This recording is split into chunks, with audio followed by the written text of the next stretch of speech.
Hello, everyone. Welcome to Life After Graduation podcast with Alex and Claire.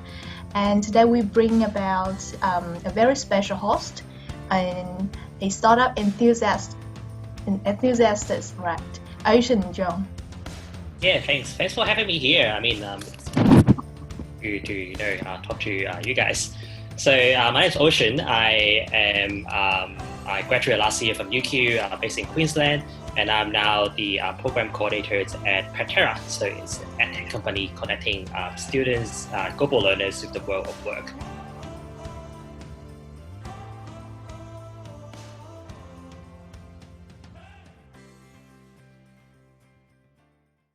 So I manage programs. I help with tech configurations and a bit of management in general with all the programs we are doing. And you guys are based in Melbourne, so I believe, and I guess a lot of audience here from you guys as well. You guys should have heard about the live project from Study Melbourne, Yes. and that's one of the initiative we are doing with Global Victoria and Study Melbourne. So yeah, in a nutshell, that's what we do. We run programs. We deliver.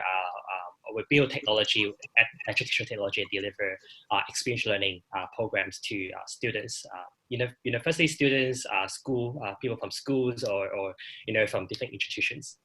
Yeah. Wow, cool. So like technology-based company to deliver and connect student with the school. Wow. I think Yeah, connect. I guess main point is we see the gap between learnings and the future of work and the world of work, like how we learn in the lecture rooms is quite different to how we do stuff, in the real world.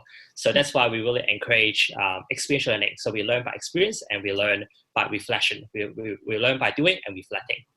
How about your journey before you joined Australia? How did you come to Australia and why? Why you choose Australia to study? Yeah. I got this question a lot. It's like why I chose to study overseas. So I finished my high school. I finished like pretty much the whole, 18 years back home in Hong Kong, and then I start my universities in Australia in Brisbane. And particularly because I really like the lifestyle here, and I have friends here, and just the weather. I mean, I'm Brisbane, so just FYI. So really like Australia as a package, like you study and you live here, and there's so many things going on. So yeah, and people are really friendly as well. So that's why I chose to study overseas. And another reason is because my like one of my best friend moved to US when I was in high school, and I was thinking like, okay, if he moved to another place, he gonna challenge himself. Why don't I do something else as well? So just really want to pick get myself out there and try something really new. Yeah. Yeah. And when I look at your profile, it seems like your journey in Australia have been very enjoyable, right?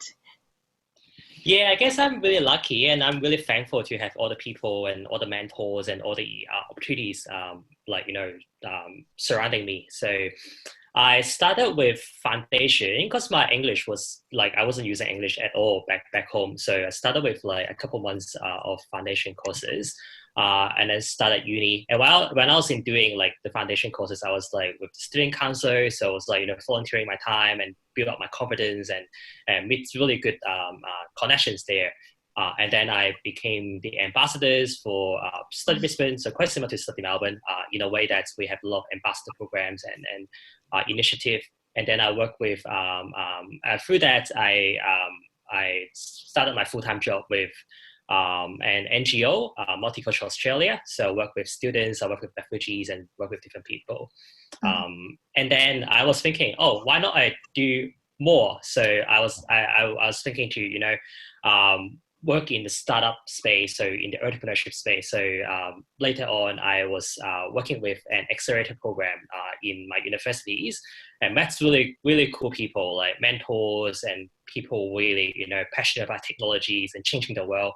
And then I work there, and I find a gap between students finding jobs and finding people who have skills and people who are looking for jobs. So I started my first startup interns. So when I first started, it's quite similar to I don't know, have you guys heard of Outcome Live in Melbourne? So we were kind of doing quite similar thing in the beginning, and I was building technology in a really similar manner as well. But end up we find that in our foundation, we find that people who are looking for jobs, it's not because there are not enough jobs in the market. There are always jobs in the market and always opportunities, but it's more about how people can, tell their stories to their employers. So, and then we pivot the whole business ideas, and I find another co-founder, and we shape the whole staff entrance into experiential learning program. So, and end up that's quite similar to what I'm doing in Practera. So it's kind of, you find a problem, you define the problem, you give us solutions. We got some grants money from government. We build a product, and we got acquired from kind of competitor, not really, but we work really close, and then now land my full-time job here. So yeah, it's quite smoothly, but excited, and it's quite interesting, but also a lot of tears and blood as well. And extraordinary as well, Yeah, I felt you mentioned about mentor connection, and I have a few mentors. I should say I have a group of mentors, and they are from different categories or from different disciplines. So in a nutshell, there are three types of mentors. So one is more, skill specifics, more, I ask for mentoring because of the expertise. I want to get insights from the industry. So that's one type of mentors. Another type is more, live mentors. So more in general,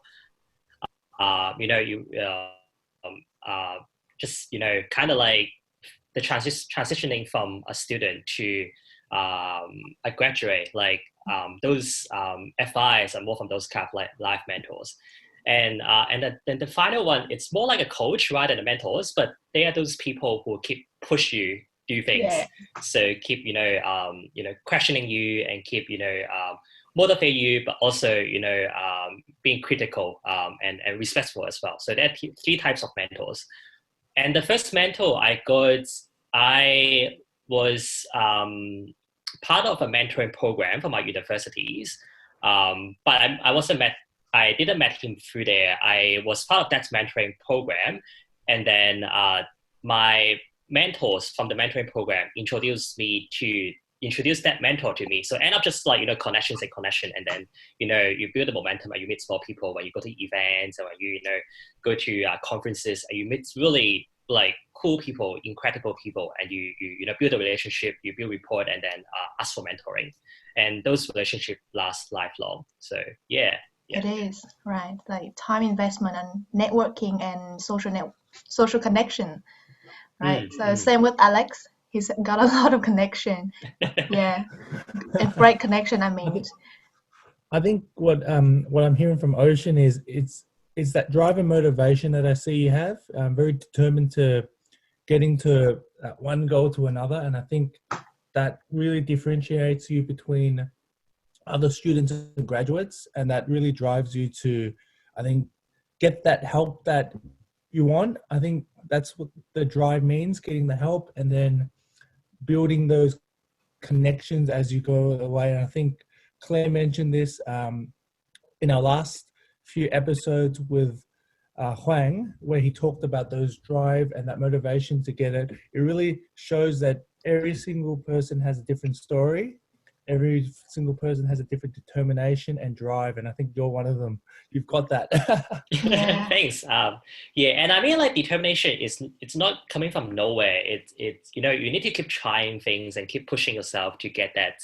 And one of my mentors, and she's also my former manager as well, and she comment to me saying like, you just need to try different things to figure out what you like and what you don't like. And then that's determine how you want to be, in the next 2 years, 3 years, and do things that you like, do things that you are good at, and keep remind yourself that's things you're not good at, and come back to like the things you don't like in a few years time. So yeah. And you mentioned in your talk about the transition between you had a mentor in the transition between your uni and your life after university. So did you face any problems in that transition? Yeah, it's quite obvious. I mean, I have been working a lot even when I was studying. So I was like doing freelancing, I was working part-time, those different things. start a business. But it's still really different. So like after you graduate, you sooner find out you are not the center of the world. Like you are, you are helping other people. So you are collaborating with other people. And especially more obvious when I was like running my own business, because I can do whatever I want, and things I don't like, I can ask other people to do it. But like when I'm working full time here, I can't give it back to my manager to say I don't want to do this thing, and you do it. So yeah, so you need to be resilient to do things that you don't like, and that's really good skills to learn, because you change your mindset and attitude. Yeah. Yes, change the mindset and attitude. It is. You can see that you start your journey to your current job since you were at uni, right? So I bet that you believe that all experience in uni is very valuable for the future career, is it? Yeah. And I guess that's why my current company hired me. That's the reasons. I always tell people, when you are applying for jobs, you need to look at yourself as a product, because in a job market you're pretty much selling yourself. So what features you have, like what skills you have, how much knowledge you have in the industry, how many connections you have in the industry, and how much value you can contribute to the company you're going to apply for. So, and I guess I look at myself as a package, and that quite fits with Patera. So yeah, I got the offer quite early, in my uni and in my career. So yeah, so it's always preparing yourself like step by step, from volunteering, from getting your first part-time job, professional and unprofessional doesn't matter, get experience, build connections, and then land you to something else. Yep. So the best advice is always preparing yourself since you were at uni.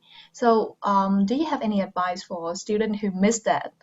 Like they almost graduated, but they didn't have a lot of volunteering or experience since they were at uni. I guess never too late. It's like you always can do something. Like even you graduated, you finish all your courses.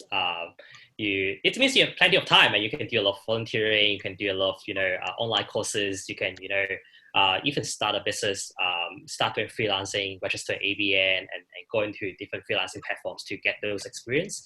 And I guess the first step you need to do is just push yourself to try and build your brand, build your online presence, and get yourself out there. Yep, great. Okay, audience, you know what you need to do now, graduates. Build your brand. Right, start with some job if you do not have anything now, and just wait for it. Keep going for that.